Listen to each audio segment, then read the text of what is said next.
Hello, I want to welcome you to the 2024 Dig Safe Awareness Breakfast and Safety Presentation. April is National Dig Safe Month, and we are excited to host breakfasts to promote safe excavation practices. Over 23 industry sponsors fund these breakfasts. We thank them, and we know they are committed to the damage prevention to underground infrastructure, the prevention of worker injury or death due to unsafe digging practices, and to the promotion of the Canadian Common Ground Alliance's best practices. I would like to thank the SCGA membership and our delivery team. The digging community respects the leadership of the SCGA, and together we can make change. Exciting news, the Saskatchewan Common Ground Alliance has now assumed responsibility for SAS First Call operations from Sask Energy. The SCGA is honored to continue the legacy through operating SAS First Call as a distinct entity with a separate and diverse board of directors. SAS First Call will help build on SCGA's history promoting public safety. Once again, thank you for coming today and have a very safe 2024 digging season.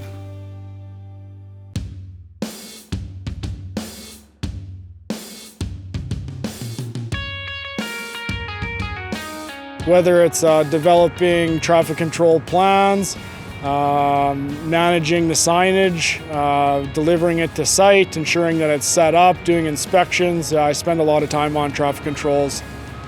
There's a lot of hazards that have to be addressed before you even get to the traffic accommodation stage. Every municipality will have a different manual and a different spec. Prior to digging, they're looking for any underground utilities, overhead power lines. Definitely ensuring you have your first call ticket and you have your locates completed with Sask Power and Sask Energy. If they are any kind of critical infrastructure, there is also permits required. You can't dig without your locates, and you can't have anyone on the road without the traffic control set up. When there was a sinkhole a few years ago, that was definitely a huge emergency call out.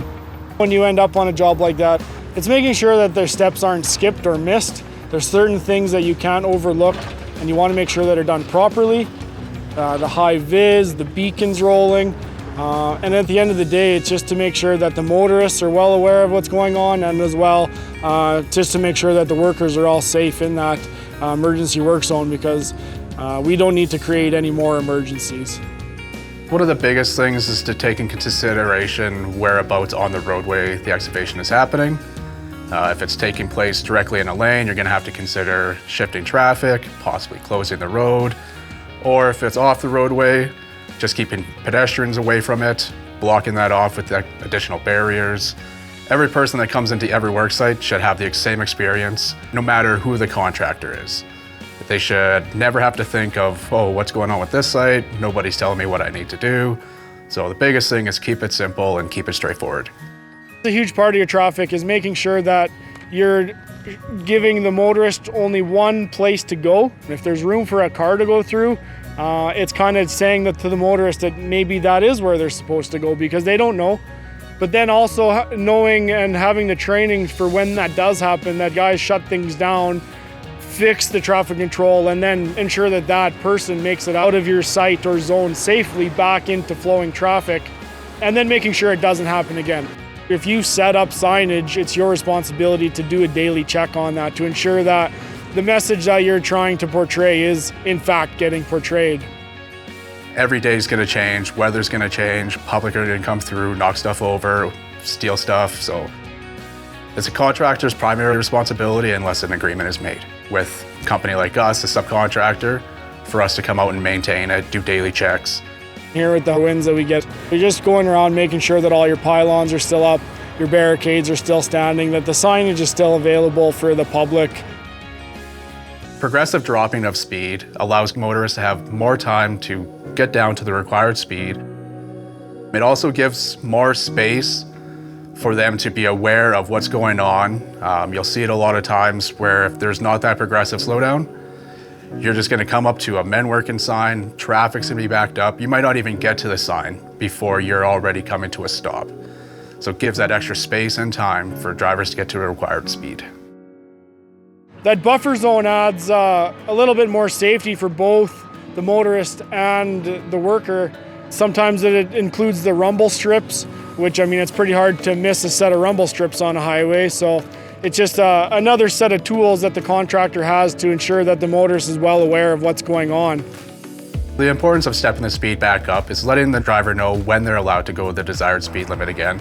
And it also maintains a respect with the motorist, because if you don't put that speed sign back up, you get out of a work zone and it's very obvious that you're out of the work zone, but you're just driving. Okay, where's the speed sign? Where's the speed sign? And eventually you're just gonna get impatient and make your own choice to speed up. For any work zone that's over 3 kilometers, you have to repeat your men working, your do not pass, and your regulatory speed sign every 3 kilometers. This is a legal requirement. It's extremely important to keep your head on a swivel. Going back to the days when I worked on the bypass project, before the highway was even open, you'd still have cars sneaking on there, so you could be working on a northbound lane, but a car comes from the north. They're not even supposed to be there. Workers aren't paying attention. They're thinking it's a closed road. They just step out and there's a possibility of getting hit. So I tell my guys always be looking left and right before you cross the road. In a construction environment, when there's live traffic anywhere near you, you just never know what's going on behind you if someone is distracted. I can't tell you how many times I'm out there setting up signs and flashers going, high vis, setting up signs. The sign I'm setting up says 30, but the guy blowing past you is doing 80. So it is very important that in the work zone, you are very aware of what's going on around you. Everyone has a family out there. We all want to make it home at the end of the day.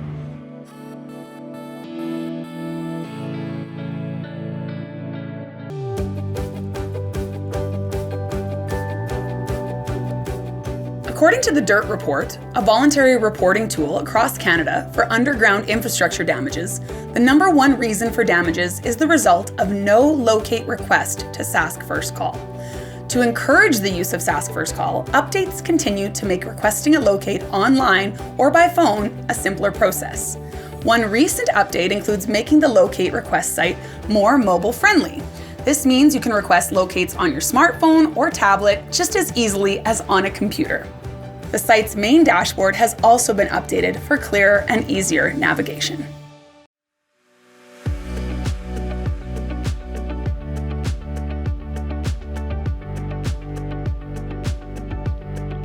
If you're doing anything industrial or commercial within 300 meters from the rail line, if you're doing anything residential within 30 meters, contact the municipality and contact the rail association, and we can have a look at the plans. We don't want to impede any type of growth or construction. We want to work with you to ensure that what we are developing is done in a safe manner. If you're going to be anywhere within 90 meters of the highway right away, you need to get a permit, and that's first and foremost. So you just Google your government of Saskatchewan, and then you'd click on permits, and it'd take you right there. You need at least 5 working days of notice. It's our main goal to ensure that we don't have an impact to the public and that we're trying to mitigate any lack of services that may occur to the rail line as well. There is a lot of utilities in our right-of-way in the ditches, and it could be from 1 meter in from the highway's edge to all the way to the back slope going into the farmer's field. Everything from Transgas, SaskPower, SaskTel. We have to get locates done and find every utility that you can. In 2022, there was 599 line strikes within the railroad, municipal roads, and the Saskatchewan highway system.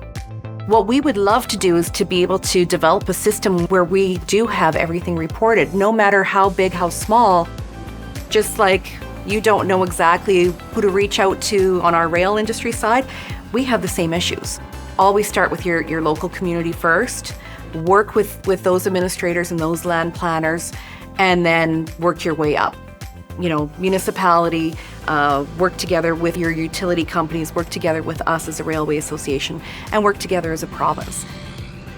We follow our best practice by sending our locates into Sask First Call and making sure that all of the underground utilities have been located and marked Every new paving job, every passing lane has 40 or more signs that go in. There's signs all over the place and they're always going down, whether it's from snow plows, whether it's from mowers, whether it's from wind, whether it's from accidents. We've had signs that have been pulled out and put back in and broke a Saskatchewan line. We've had lines that have been dug over the same broken post and dug the wood out and hit trans gas lines.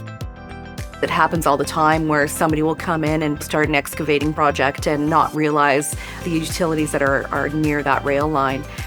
We've had everything from accidents to downtime for the community's power outages, water outages, a lack of phone services or internet services. And that also means that there's a downtime for the rail company itself. Something that happens here in Saskatchewan can have major impact on the delivery of goods and services, across the country. Phone SAS first call or send it in via internet and do our locates and just do our own due diligence and have no incidents at the end of the day. We have to work proactively together because we can prevent things from happening. It's a lot harder to fix things. No project is too big or too small for us to have that line of communication. It could save somebody's life.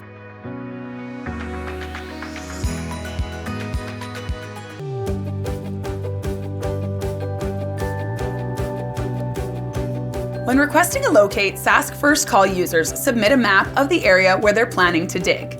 This process continues to get easier with improved mapping tools. Now, when using the polygon tool to draw your work area, the length of the polygon displays as you draw. This allows mapped work areas to be as precise as possible. When finalizing your work area, you no longer need to double-click the map. Instead, you simply click or tap the first map point to close the polygon. This makes it easier to draw your work area, especially on a mobile device.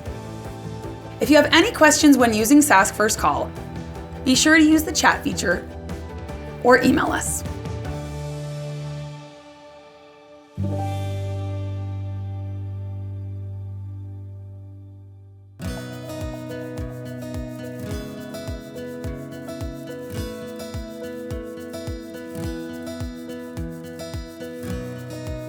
When you have a large project, the more time that you can give the locators to get it done is the best thing for everyone involved. So if you can call it in even a week earlier than when you need it, that'll help the locators have time to possibly set up a site meet with you so you can be on site to help us through what you need first and where you need to start the job. And then it gives us time to get that larger project done, plus the other jobs that we have going on as well.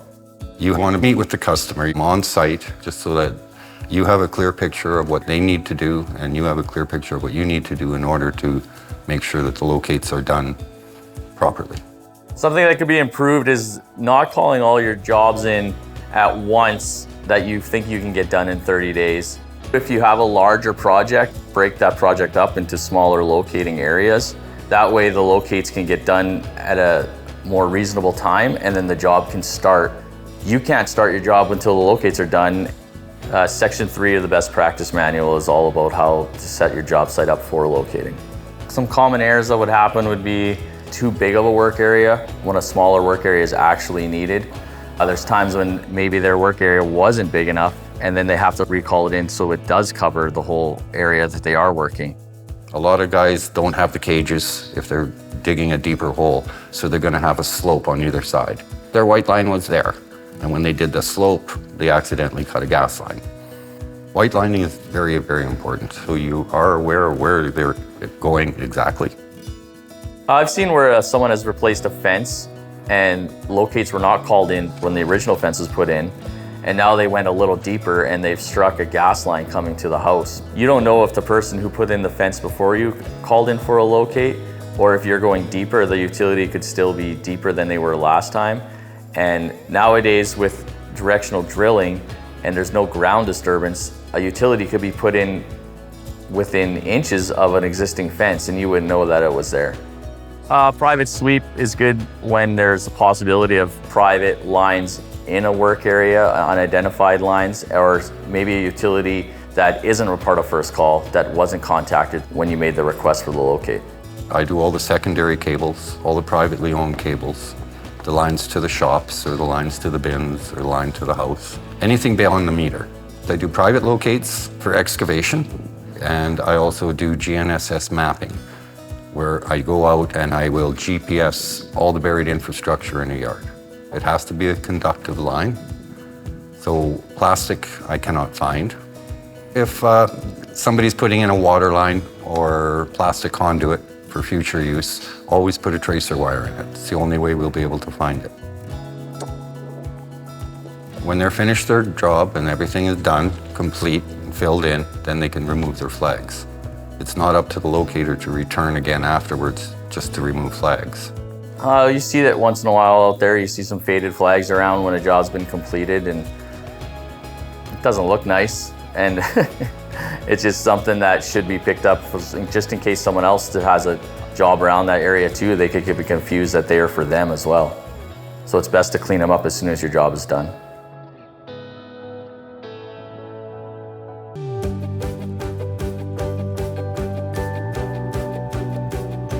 In 2023, the Sask First Call locate validity timeframe was changed from 10 days to 30 days, as long as locate markings are maintained. While this change has been well received, it makes it more important than ever to ensure you are properly utilizing the job start date when submitting a locate request through Sask First Call. Selecting the appropriate date will help ensure that your locate is done in a timely manner, as close to the date you will begin ground disturbance as possible. This will greatly reduce the potential that the locate materials could be removed or tampered with. Just a reminder, not everyone is a subscriber to Sask First Call. It is up to the excavator to find those unregistered facilities by contacting owners through land titles, municipalities, cities, and towns.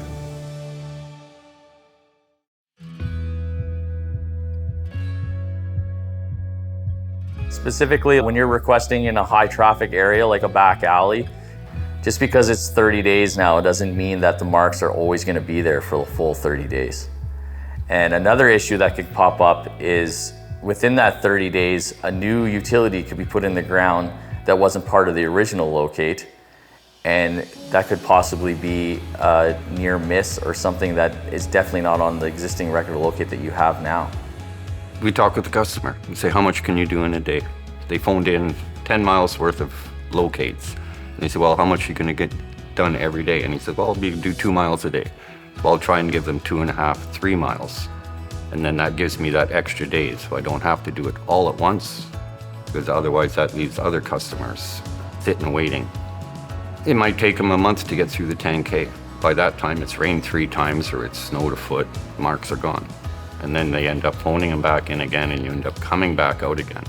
But if you can give them enough to keep them busy and stay ahead of them, then the marks are always fresh by the time they get to those marks. If the flags are still there, then you're fine within 30 days. So that's why they went to a 30-day thing, is to save the customer having to phone them back in again every 10 days. It's the contractor's responsibility to maintain the marks after the locates have been done. Making sure that they're not disturbed within that 30 days or nothing has changed on them, that you're losing exactly where the marks were put on the ground. That means flags pulled, paint kicked out, or washed away. Even somebody cutting the lawn, they're gonna pull the flags to get them out of their way as well. If the marks are gone completely, they have to phone them back in again, because you want pinpoints, you want accuracy. As a contractor, I wouldn't want to trust what was there. I'd want them to come back and pinpoint it. If the marks are very obvious and they're there and you know that's where the locator had put them, then fine, refresh them. But if they're starting to fade and you're not exactly sure whether it was here or a foot over or 2 feet over, you don't guess. You have to phone them back in again. Well, it's important that whoever called in the locate request is knowledgeable of the job, and whoever is going to be doing the excavating has a record of locate with them and can reference what is painted and flagged on the ground to what they have in their hand on the paper. And if anything is not matching up with the record of locate that they have, then that they should be contacting the locator to confirm what is there and what has been put on the record of locate. You have to have communication with the customer. You want to be sure it's done right the first time, because then you're not being called back later.